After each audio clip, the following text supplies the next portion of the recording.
On the Epstein files, you talked about Democrats who were in there. Elon Musk was also in there, and so was your Commerce Secretary Howard Lutnick and correspondence that he had with him. Did you read those new files that were published by the Department of Justice? I didn't. I have a lot of things I'm doing, a lot of things I'm doing. I don't know. You mentioned two names. I'm sure they're fine. Otherwise, it would have been major headlines. A lot of women who are survivors of Epstein's are unhappy with those redactions that came out. Some of them, entire witness interviews are totally blacked out. Do you think that they should be more transparent? They thought they released too much. I heard that, and you tell me something else. No, I think it's really time for the country to get onto something else. Really, now that nothing came out about me, other than there was a conspiracy against me, literally, by Epstein and other people.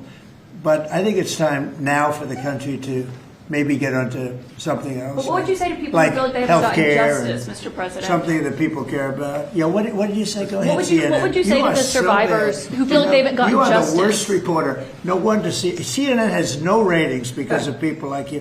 She's a young woman. I don't think I've ever seen you smile. I've known you for 10 years.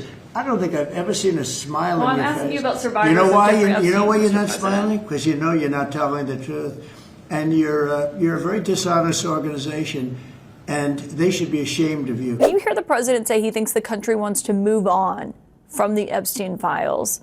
Is that how you feel? Well, first, let me say, Caitlin, thank you so much for having me back. And I know I don't just speak for myself when I say I really appreciate how persistent you were in questioning this administration about their failure with this release. I don't think it's something to smile about, and I thought you handled it very appropriately. I'm not surprised that Trump is ready to move on and that this DOJ is ready to move on, but we are certainly not, especially after we saw how poorly this last release of documents was handled. We know that there is other pertinent information that has still not been released. Of course, people are continuing to sort through files. There is a lot, but for example, my sister Maria Farmer, in the first release, we saw part of her 1996 report to the FBI where she outlined the theft of photos that she had taken for her art, but she also described her own assault at Les Wexner's property, and she described my assault at Zora Ranch. And I don't believe there's any way that those were not documented as well, and we're still not seeing that. Is it because it included other names of powerful people? We don't know, but when they say we've released everything that's, pertinent to this investigation, we're not buying it. I know you worked very carefully to include the Epstein survivors in what you were doing, and you sought their approval for what you were doing. How does it feel to you tonight that what you promised them in the release of the Epstein files did not happen for all of them, that some of them, in fact, were exposed in these files? I'm so angry, Lawrence. It's become personal for me. As you know, you're the one who connected me to Bradley Edwards, who then connected Thomas Massie and I to the survivors. These survivors have been in my office.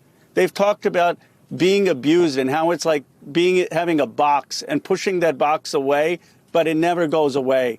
I've seen these people break down in tears in my office. This isn't politics. It's really become personal.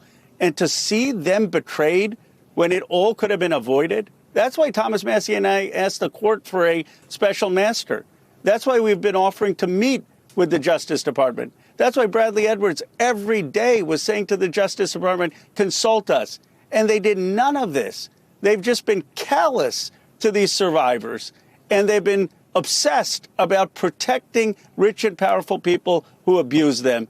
And it's really a symptom of how our system has been co-opted by rich and powerful people and how ordinary people don't feel like they have justice in Donald Trump's America. What kind of precedent does it set that the Clintons are now going to come as a result of these contempt resolutions? Well, listen, I think that the investigation into Epstein, it's so important that it is bipartisan. I think it's important that the integrity of this investigation, I think it is uniting and shocking the American people across partisan lines. And I think that everyone with information needs to participate in an investigation that opens so many questions. First of all, why haven't so many people been prosecuted? Why have they continued to not be prosecuted?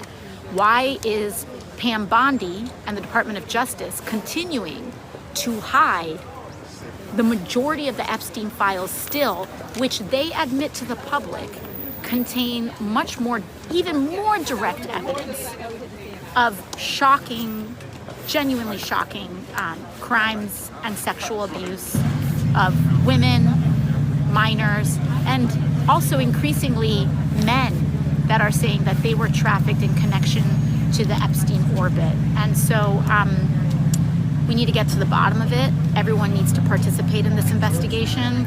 I think at the end of the day, it does not matter if you're in terms of who is implicated in this, if you're a Republican, if you're a Democrat, if you're a donor, it doesn't matter.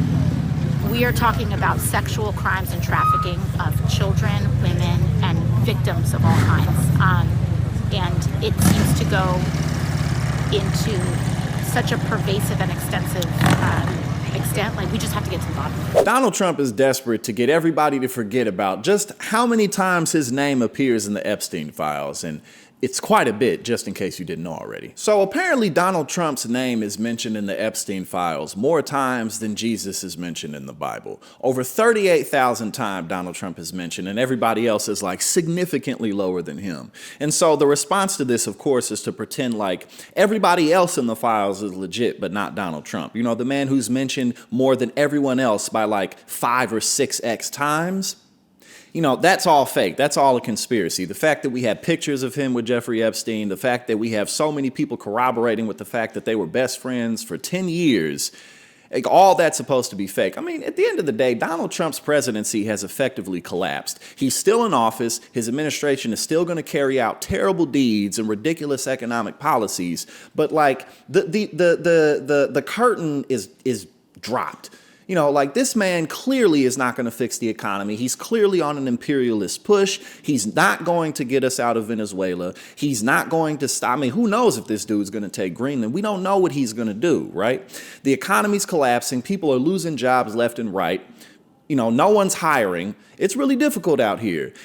All the while, we have a pedophile in the office. You know, all the conspiracies turned out to be true. We're literally being ruled over by an army of billionaire pedophiles. And it's unbelievable. This latest drop of the Epstein files, keep in mind, it's not even all of them. The 3.5 million files, yeah, there's 6 million files. So there's still a bunch of stuff that we have yet to see.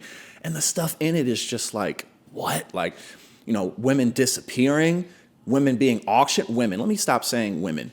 Young girls, you know, like adolescent girls, 13, 14-year-old girls, younger than that, being auctioned off at Trump's properties, at his golf courses. This is the type of stuff that this man was involved in.